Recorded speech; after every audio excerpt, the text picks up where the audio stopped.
Le juge a dit que la décision avait été prise. Ce jour-là, j'ai adopté mon petit ami Joe. Nous devions tous les deux nous empêcher de rire. Il n'avait pas de mère. Elle est morte il y a 2 ans dans une sorte d'accident de salle de bain. Nous sommes sortis dans la rue et Joe a annoncé avec joie que j'étais maintenant sa mère et nous avons éclaté de rire. Depuis l'enfance, j'adorais le risque et les défis dangereux. C'était ennuyant de vivre sans. J'ai essayé de trouver un fan de sport extrême comme moi, mais Joe était tellement fou que parfois ça faisait peur. Mais je ne m'ennuyais absolument pas avec lui. Notre relation s'est donc rapidement transformée en un jeu de poules mouillées. Vous savez, nous avons tout fait. Une fois, j'ai même marché sans filet de sécurité sur un fil entre les gratte-ciel, et lui par exemple a mangé une grenouille vivante. Maintenant, Joe m'a demandé de l'adopter comme un défi. Si j'arrivais à passer 1 mois et que j'étais une bonne mère, je pourrais lui donner la tâche suivante. Si l'un de nous refusait le défi, il devrait se promener nu dans toute la ville. Et je ne voulais pas vraiment faire ça. Après le défi de l'adoption, nous sommes allés dans un café pour fêter ça et Joe a proposé de vivre ensemble puisque j'étais sa mère maintenant. J'ai accepté. Au début, on traînait tout le temps ensemble, j'adorais ça. Il y a longtemps que je voulais quitter la maison de mes parents, mais chaque jour, Joe se comportait de plus en plus bizarrement. Quand je faisais du yoga, il s'asseyait à côté de moi et regardait. Quand je cuisinais dans la cuisine, il s'asseyait en silence à la table. Même quand je m'attardais dans la salle de bain, il frappait doucement à la porte et disait « Je pense qu'il est temps que maman sorte. Tu manques à Joe. » Oh non, Joe, tu ne pourrais pas me faire dérailler. Je n'échouerai pas au défi. Un matin, alors que je me préparais à aller travailler, je venais d'ouvrir la porte de ma chambre quand j'ai vu Joe assis devant. Il me regardait. J'ai souri et j'étais sur le point de partir quand Joe m'a attrapé la jambe et m'a dit que maman devrait rester à la maison avec son fils. Je ne savais pas que Joe était un si bon acteur. J'ai joué le jeu, le serrant doucement dans mes bras et lui disant « Joe, maman doit te gagner des barres de chocolat. » Puis il s'est détourné et a dit vicieusement que j'agissais comme sa mère décédée. Je ne pensais plus que c'était drôle. J'ai couru rapidement dans l'escalier et j'ai cru entendre Joe pleurer quelque part derrière moi. En arrivant au bureau, je suis tombée sur mon amie Eve. Elle m'a suggéré d'aller au bar ce soir. Oui, un peu de détente aidera certainement. Joe commençait à me déranger. Au bar, Eve et moi avons parlé à des motards. Les gars nous ont proposé de nous donner un tour. Oh oui, c'est ce dont j'ai besoin. On a quitté le bar, je suis montée sur une des motos avec le grand type et la course a commencé. On a traversé la ville et je me suis sentie heureuse. Mais pas pour longtemps. Quand j'ai sorti mon téléphone portable, j'ai vu 35 appels manqués de Joe. Et si quelque chose s'est passé? J'ai immédiatement demandé au motard de me ramener à la maison. En entrant dans le hall, j'ai vu Joe assis dans le noir sur les escaliers. Il s'est lentement levé et a commencé à s'approcher de moi. J'avais peur. Il m'a regardé dans les yeux et a serré les poings. Il a sifflé que maman ne devrait pas rentrer si tard. Je lui ai répondu avec incrédulité. « Tu as perdu la tête à cause de ce défi. » Mais Joe m'a soudain pris la main et l'a serrée si fort que j'ai crié. Je pensais qu'il allait la casser. Mais Joe s'est secoué et a failli fondre en larmes. Il a commencé à s'excuser d'être égoïste et sa mère a eu raison de le gronder pour cela. « Quoi ? Je n'ai grondé personne. » Joe a juré de mieux se comporter et retourné dans sa chambre en répétant constamment les mots « Maman, désolée. » Je me suis enfermée et j'ai décidé de téléphoner à Eve. Je me suis sentie mal à l'aise et j'ai décidé de lui raconter les délires de Joe. Eve a dit qu'il semblait que Joe avait vraiment un problème mental. Ce n'était plus un simple défi. Elle m'a conseillé de partir le plus vite possible. Qui sait de quoi d'autre il pourrait être capable. Ces paroles m'ont mis mal à l'aise. Avant, je pensais que Joe était juste un bon acteur, mais maintenant, je commençais à en douter. J'ai frappé à la porte de Joe, silence. Faisant appel à ma détermination, j'ai dit que nous devions finir ce jeu. J'étais terriblement inquiète et j'attendais qu'il me dise que je devais marcher nu à travers la ville. Mais Joe a soudain ouvert la porte et s'est mis à me serrer dans ses bras. « Joe, qu'est-ce que tu fais ?»« Maman, ne pars pas, ne laisse pas Joe seul, continua-t-il. J'ai alors mis ma main sur son épaule et j'ai dit doucement. « Joe, ce n'est qu'un jeu, tu t'inquiètes trop. » Mais Joe s'est arrêté de parler et s'est éloigné. Un sourire sinistre s'est lentement répandu sur son visage. « Joe, arrête, ce n'est plus drôle, d'accord ?» J'étais sur le point de partir quand Joe a attrapé mon bras et a chuchoté que j'étais une mauvaise mère. « Laisse-moi partir !» Je me suis libérée, j'ai couru hors de la pièce en direction des escaliers. Je n'arrêtais pas de regarder Joe, tout affolé. Il me suivait lentement. Je descendais les escaliers en courant, mais j'ai soudain trébuché et je suis tombée. Ma vision s'est assombrie. Je me suis réveillée dans mon lit. Je portais une chemise de nuit et Joe ajustait soigneusement la couverture.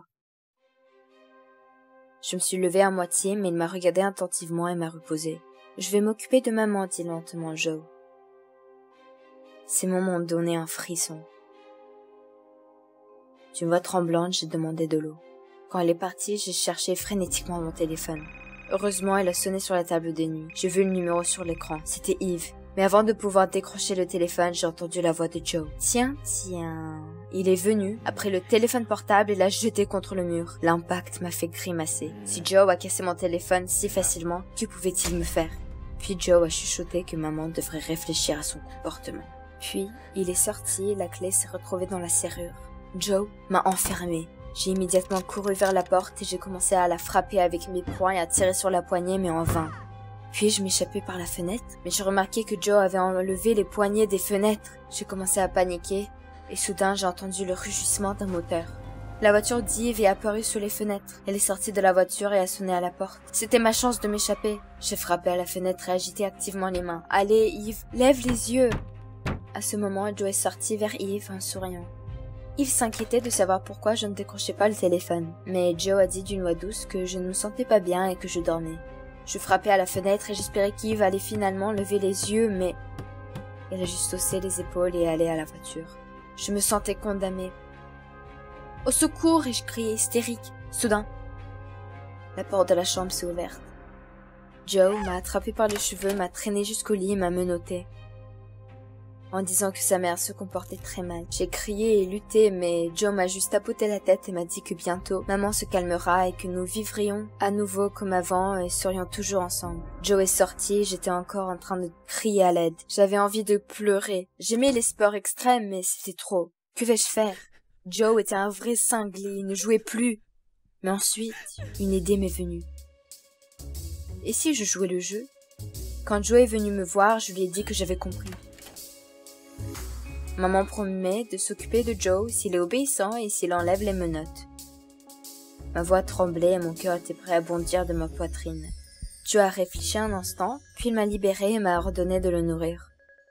Oh mon Dieu, ça a vraiment marché. Nous sommes allés à la cuisine et j'ai commencé à lui faire du porridge.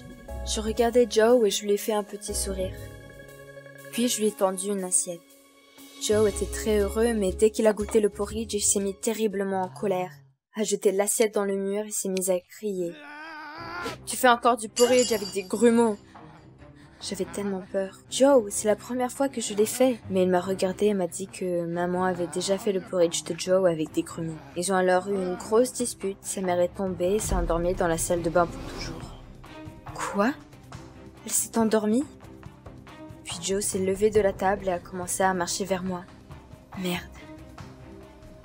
Et puis j'ai réalisé que Joe avait tué sa mère. J'ai laissé échapper que j'allais aux toilettes. Là, j'ai fermé le petit verrou. J'ai regardé autour de moi. Bon sang, il fallait que je sorte d'ici. Puis j'ai remarqué une petite fenêtre près du plafond. J'ai essayé de l'ouvrir, mais à ce moment-là, la porte a grincé. Joe s'est précipité vers moi, disant d'une voix folle que maman était encore arrivée trop tard. Dans un accès d'hystérie, j'ai essayé de briser la vitre avec une serpillière, mais à ce moment-là, Joe a fait irruption et s'est mis à crier. Il voulait que maman joue avec lui. Des larmes ont coulé dans mes yeux et c'est tout. Je ne sortirai jamais d'ici, à moins que... Puis j'ai serré Joe dans mes bras en tremblant. Maman avait déjà inventé un jeu pour nous. « Joe, tu es un garçon courageux, n'est-ce pas ?» Il a fait un signe de tête, réfléchi. « Prouve-le à ta mère. Fais une promenade sur le rebord du toit pour ta mère. Tu peux ?» J'attendais avec horreur sa réponse, mais il était soudain heureux et d'accord. Joe est sorti par la fenêtre et est monté sur le rebord et je l'ai regardé. « Allez Joe, maman est fière de toi !» Il m'a regardé avec un sourire et j'ai immédiatement fermé la fenêtre et j'ai couru en bas. Sans regarder en arrière, je me suis précipitée au poste de police. Des larmes coulaient sur mes joues. Les flics m'ont écouté et nous sommes rentrés à la maison. Mais quand nous sommes entrés, j'étais sans voix. Joe était couvert de bleu et de vêtements déchirés. À la vue de la police, il s'est mis à pleurer et m'a montré du doigt. « S'il vous plaît, ne me donnez pas à elle !» Joe s'est plaint que je l'ai adopté juste pour me moquer de lui. Et elle l'a même fait marcher sur le rebord. Je l'ai interrompu et je commençais à crier « Pas question, ne le croyez pas, il voulait me tuer !» J'étais tellement bouleversée, bien sûr. Les flics ont cru Joe. Il a si bien joué. Ils ont dit que j'étais privée du droit de garde à vue et m'ont emmenée au poste de police. Quand ils m'ont laissé partir, je suis allée voir Yves. J'ai tressailli à chaque bruit de peur que Joe ne me suive. Mais Joe était parti. Il ne s'est même pas présenté au procès où j'ai été condamnée à une amende et à des travaux d'intérêt général. Le dernier jour de ma punition, je suis retournée à Yves avec la nouvelle que je déménageais dans une autre ville. J'ai admis que, peu importe où j'étais, j'avais peur chaque fois que Joe me retrouve ici. Et maintenant, je mène une vie normale sans adrénaline depuis 6 mois et j'oublie peu à peu ces terribles événements. J'ai un travail, un appartement et même un nouveau petit ami. J'étais en route pour un rendez-vous quand je me suis arrêtée à un feu de circulation. Soudain, j'ai vu Joe de l'autre côté de la rue. Il m'a salué amicalement. J'étais pétrifiée d'horreur. Je savais que le feu deviendrait vert et qu'il viendrait vers moi. Mais un bus l'a passé. Une seconde plus tard, il n'y avait personne dans la rue d'en face. J'ai couru aussi vite que j'ai pu. Vous avez aimé la vidéo? Abonnez-vous, mettez un like et soutenez la chaîne. Merci. Mon ami Léo est apparu sur le seuil de la maison, suivi par la femme du service de garde. Il a dit que j'aurais 3 pères maintenant. Quoi? Puis, 2 jumeaux qui semblaient avoir la vingtaine sont venus nous voir. Léo les a présentés. C'était Toby et Mike. Ses meilleurs amis. Et ils seraient aussi mes gardiens. Et j'étais adoptée par 3 personnes. Est-ce que c'était même possible?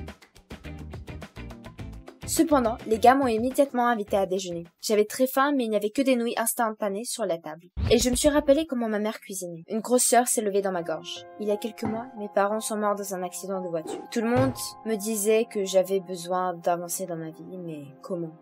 Les enfants de l'orphelinat ne m'ont pas accepté. J'étais renfermée et timide. Et quand j'ai pensé que rien de beau n'arriverait dans ma vie, mon vieil ami Léo m'a écrit. Je tenais une page Instagram depuis longtemps et j'y ai versé mon cœur dans des posts. Une fois qu'il a abonné à moi et que nous avions commencé à communiquer. Malgré la différence de 4 ans, c'était toujours très facile avec lui. Il était la seule personne qui me comprenait. Il était si naïf et gentil, comme un enfant. Lorsque Léo a découvert ma tragédie, il m'a encouragé à avancer dans ma vie et à essayer d'aller à l'école de médecine que j'avais tant désiré. Et en effet, il s'est avéré que mes parents m'ont laissé des économies pour payer l'université, mais hélas, selon la loi, seuls les tuteurs qui m'adopteraient pouvaient l'obtenir. Léo a répondu de manière cryptique qu'il savait comment aider. Il avait sa propre maison, il pouvait donc en assumer la garde. Mon Dieu, Léo, tu es sérieux? Et maintenant, j'étais assise dans la cuisine et je ne pouvais pas croire que Léo et moi avions réussi. Mes 3 tuteurs, c'était trop bien sûr. Mais voyons. J'ai décidé de remercier Léo et de commencer par faire la vaisselle, mais Léo a décidé de m'aider. Les mecs n'aiment pas faire la vaisselle, n'est-ce pas? Il fredonnait un air et j'étais gênée de dire qu'il avait une voix très agréable. Léo a souri. Il voulait enregistrer sa chanson depuis longtemps, mais sa guitare était cassée et il n'avait pas assez d'argent pour celle dont il rêvait. C'était cher. En baissant les yeux, il a dit qu'ils avaient maintenant un budget de série. Mais il a ajouté que je n'aurais besoin de rien. Oh, Léo, pour moi l'essentiel est que tu sois proche. Ce jour-là, je me suis endormie avec le sentiment d'être à ma place. Mais le matin, dès que j'ai ouvert les yeux, les jumeaux ont fait une irruption dans la chambre avec la phrase qu'aujourd'hui je nettoierai la maison selon l'horaire prévu. Ce n'est pas ainsi que j'imaginais le premier jour dans une nouvelle famille. Mais je me suis vite ressaisie. Après tout, les gars m'ont accueilli. J'ai faisais la poussière quand j'ai trouvé un sac de ballons sous la table. Il semblait savoir que c'était mon anniversaire demain. J'ai souri, mais on a frappé à la porte. Un chargeur se tenait dans l'embrasure de la porte avec une énorme boîte. Une nouvelle télévision? Waouh! Elle pouvait couvrir la moitié du mur et avait une caméra. Et Léo a dit qu'il n'avait pas beaucoup d'argent. Les jumeaux s'agitaient. Ils m'ont dit que Mike avait gagné cette télévision à la loterie. Waouh! Cool! Quel chanceux! Pendant le nettoyage, la journée est passée inaperçue. Et avant d'aller me coucher, j'attendais déjà avec impatience que Léo et les gars me félicitent le matin. Cependant, cela ne s'est pas produit. Confuse, je suis descendue au petit déjeuner, j'ai entendu les jumeaux discuter bruyamment d'une fête. Waouh! Il y aurait aussi donc une fête surprise! J'ai fait semblant de ne rien entendre. Je voulais faire une promenade, mais les jumeaux m'ont soudain bloqué le chemin. Que s'est-il passé? Toby m'a remis l'argent et une liste de courses. Et Mike m'a dit que je devais les acheter et rapidement. J'étais en état de choc. Est-ce qu'ils m'envoyaient faire des courses pour mon propre anniversaire? J'étais tellement abasourdie que je ne pouvais pas discuter. Dans le magasin, il s'est avéré que les produits les plus chers étaient sur la liste. Tout le monde ne pouvait pas se les payer. Mais j'ai immédiatement vérifié moi-même. Les gars, essayez pour. Anticipant le plaisir, j'ai traîné mon sac à la maison et j'ai ouvert la porte. Mais il y avait déjà une bande d'étrangers qui traînait dans la pièce. On aurait dit que les jumeaux allaient annoncer que j'étais la fille dont c'était l'anniversaire. Mais Toby a aboyé en disant que tout le monde avait déjà faim et que je pouvais aller dans ma chambre et les laisser trôner. Attendez, ce n'est pas un jour férié pour moi? Des larmes de ressentiment sont montées dans mes yeux. Léo m'avait-il aussi oublié? Je m'attendais pas de ça à sa part. Déprimée, je suis allée dans ma chambre et j'ai soudain entendu mon nom. J'ai écouté. Mike se vantait auprès de son frère, Toby. J'aurais accepté de prendre quelqu'un sous tutelle auparavant si je savais combien d'argent cela me rapporterait. Nous allons prendre tout son argent et ensuite nous trouverons une nouvelle victime, a-t-il dit. Quoi? La porte d'entrée a claqué. C'était Léo. Il s'est immédiatement approché de moi et m'a timidement remis une boîte avec un grand ruban. Je l'ai rapidement ouvert et je n'en croyais pas mes yeux. Il y avait un microscope. C'était celui dont j'avais besoin pour entrer à l'université. Incapable de contenir mes émotions, je me suis précipitée vers Léo. Il m'a pris dans ses bras et la chair de poule a traversé mon corps. Léo m'a demandé avec anxiété pourquoi j'étais si triste le jour de mon anniversaire.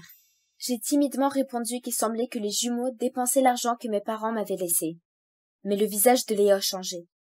Et il a ajouté que les jumeaux étaient ses meilleurs amis et ne feraient jamais ça. J'étais tellement blessée. Pourquoi tu me crois pas? Puis Mike et Toby sont apparus sur les marches. Ils semblaient avoir tout entendu. Le simple fait de les regarder m'a donné des sueurs froides sur le front. J'ai repoussé Léo et j'ai couru dans ma chambre.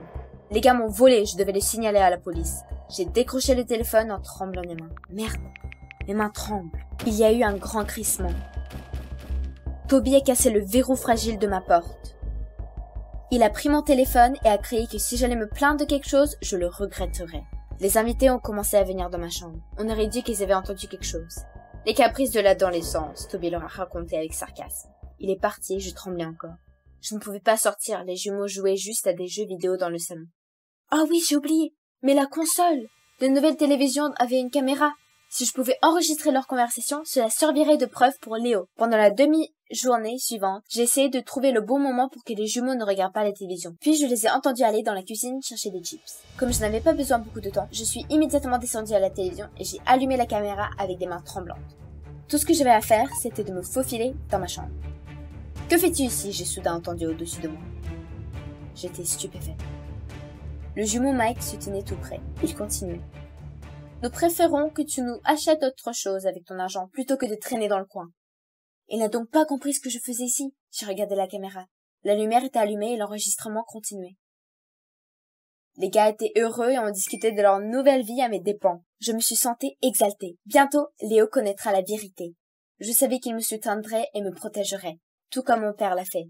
Des larmes ont commencé à jaillir de mes yeux. Dès que Léo est revenu, je l'ai immédiatement attiré vers la télévision. Dans l'attente, j'ai allumé l'enregistrement. Mike était déjà sur l'écran, je me suis figée, et soudain, écran noir. J'étais stupéfaite. Léo, on dirait que la caméra est éteinte. Je ne te mens pas. Mais Léo a seulement dit avec tristesse qu'il était très déçu. Comment pourrais-je dire ces mensonges sur ses meilleurs amis? En baissant les yeux, il a ajouté qu'il avait une opinion très différente sur moi. J'avais un terrible sentiment de déprime. La personne la plus proche de moi pensait que j'étais une menteuse.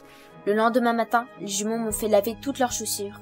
Et quand Toby a vu une tache sur sa basket, il a crié que si ce n'était pas pour l'argent, il m'aurait jeté dehors, c'est sûr. Soudain, j'ai entendu quelqu'un bouger dans le couloir. J'étais désespérée. En larmes, j'ai erré dans la salle de bain pour laver ses baskets. Pourquoi ai-je besoin de tout cela? Même Léo ne me croit pas. Et soudain, Léo est entré dans la salle de bain. Il s'est avéré qu'il était revenu chercher son portefeuille et qu'il avait tout entendu.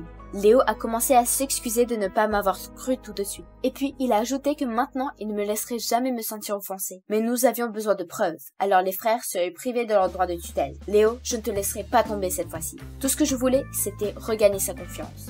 Étonnamment, j'ai ressenti plus que de la gratitude pour lui. Léo a aidé à installer la caméra sur la télévision et nous avions attendu les frères. Dès qu'ils sont entrés, je me suis éclipsée. « Pourquoi m'as-tu pris sous ta garde si tu voulais une esclave ?» Toby m'a juste souri. Je ne pouvais rien prouver de toute façon. Oui, bien sûr, voyons voir. Nous avons vérifié. Tout a été enregistré cette fois-ci. Le matin, Léo a dit que nous allions tous les 4 au parc d'attractions en l'honneur de mon anniversaire. Les gars ont sauté à l'arrière de la voiture et Mike a immédiatement commencé à faire des blagues stupides sur moi. Mais Léo lui a fait signe pour s'excuser immédiatement. Les garçons criaient de dégoût. À ce moment-là, nous approchions le poste de police. Le jumeau de Toby s'est immédiatement précipité vers la poignée de la portière de la voiture, mais j'ai réussi à le bloquer. La police s'approchait déjà de nous, et pendant que les frères surpris et menottés, Léo a remis au shérif une clé USB avec les vidéos. Alors que nous regardions les jumeaux partir, Léo s'est tourné vers moi, m'a regardé dans les yeux et m'a serré doucement dans ses bras. Puis, il a ajouté que nous pourrions enfin vivre ensemble. J'ai senti mes joues devenir rouges. J'étais la personne la plus heureuse de la planète cette nuit-là. Les jumeaux ont été privés de leur droit de garde, et ils ont été obligés de payer l'argent dépensé. Léo et moi en étions si heureux. J'ai commencé une nouvelle vie.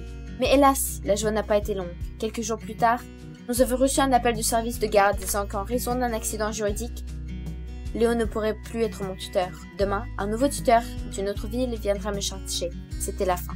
Toute la nuit, je n'ai pas pu dormir. Je perdais à nouveau un être cher. Des larmes m'étouffaient, mais j'ai soudain réalisé que je devais simplement remercier Léo pour tout. Je me suis levée tôt et je me suis immédiatement précipitée au magasin de musique. Je devais retrouver Léo pour la dernière fois dans 1 heure, et quand je l'ai vu, je n'ai pas pu m'empêcher de pleurer. Il avait l'air brisé lui aussi. Avec des mains tremblantes, j'ai donné à Léo la guitare dont il avait envie. Léo a été surpris et a tenté de refuser le cadeau, mais j'ai essayé de sourire à travers mes larmes et j'ai dit que il était la personne la plus chère de ma vie et que je voulais qu'il se souvienne de moi. Léo était calme et souriant en silence. Quoi? Léo, tu t'en fiches? Soudain, quelqu'un m'a touché à l'épaule. J'ai presque sauté de surprise. Un jeune homme se tenait tout près et m'a dit qu'il était mon nouveau tuteur et a fait signe de tête à Léo. Qu'est-ce que cela signifie? Léo a doucement essuyé mes larmes et m'a dit que je n'aurais pas dû m'inquiéter autant. Il s'est avéré que mon nouveau tuteur était une de ses connaissances. Léo, ayant appris qu'il pouvait être privé de sa tutelle, avait passé un accord avec lui pour que personne d'autre ne m'emmène. Il s'est avéré qu'il ne serait mon tuteur que d'après les documents et que je vivrais avec Léo, mais pas officiellement. J'ai éclaté en larmes de bonheur. Léo m'a serré dans ses bras et m'a chuchoté doucement que je devais d'abord faire semblant que mon tuteur m'emmenait pour que le service de tutelle ne s'en doute rien. Et le soir, il viendrait me chercher. J'ai répondu en plaisantant. Très bien, papa. Au revoir. Je t'aime. Vous avez aimé la vidéo? Alors inscrivez-vous et mettez un like. Merci.